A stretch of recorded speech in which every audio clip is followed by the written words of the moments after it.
Silence, on tourne. Jean Crozon, leçon de vie, prise 1. Parfois, la vie vous file un bon coup sur la tête. Ne vous laissez pas abattre. Je suis persuadé que c'est l'amour pour ce que je faisais qui me continuait. Il faut savoir découvrir ce que l'on aime et qui l'on aime. Le travail occupe une grande distance. Et la manière d'être pleinement satisfait et d'apprécier ce que l'on fait. Sinon, continuez de chercher. Ne baissez pas les bras. C'est comme un amour. Vous savez, quand vous avez trouvé. Et toute relation suivie, ça n'arrive pas. Alors, continuez de chercher jusqu'à ce que vous trouviez. Pourquoi la mort est la meilleure chose de la vie? À l'âge de 17 ans, j'ai lu une citation qui disait un peu ceci. Si vous chaque jour, comme s'il était le dernier, vous faites un jour par avoir raison. Elle m'est restée en mémoire, et puis les 33 années écoulées, je me suis regardé dans le miroir là, en me disant, et si aujourd'hui était le dernier jour de ma vie, que j'aimerais faire ce que je vais faire tout à l'heure?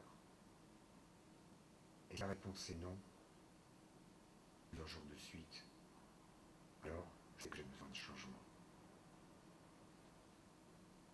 Avoir en mémoire que je peux mourir bientôt, ce que j'ai trouvé de plus efficace pour m'aider à prendre des décisions importantes. Parce que tout en attend l'extérieur. Nos vanités, nos fiertés, nos peurs de l'échec, tout s'efface devant la mort, ne laissant que le ciel.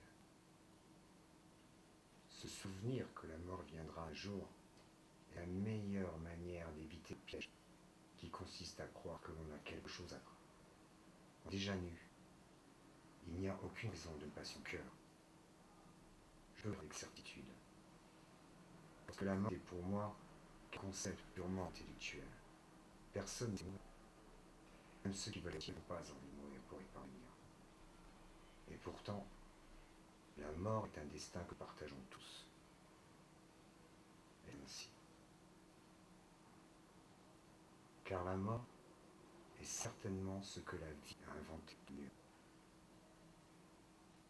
Elle nous débarrasse de l'ancien pour faire place au neuf. En ce moment, vous représentez le neuf. Mais un jour, progressivement, vous deviendrez l'ancien et vous laisserez la place aux autres. Désolé d'être aussi dramatique, mais c'est la vérité. Votre temps est limité. Ne le gâchez pas en menant une existence qui n'est pas votre. Ne soyez pas prisonnier des dogmes qui obligent à vivre selon la pensée d'autrui. Ne laissez pas le brouhaha extérieur étouffer votre voix intérieure. Ayez le courage de suivre votre cœur et votre action. L'un est le sable,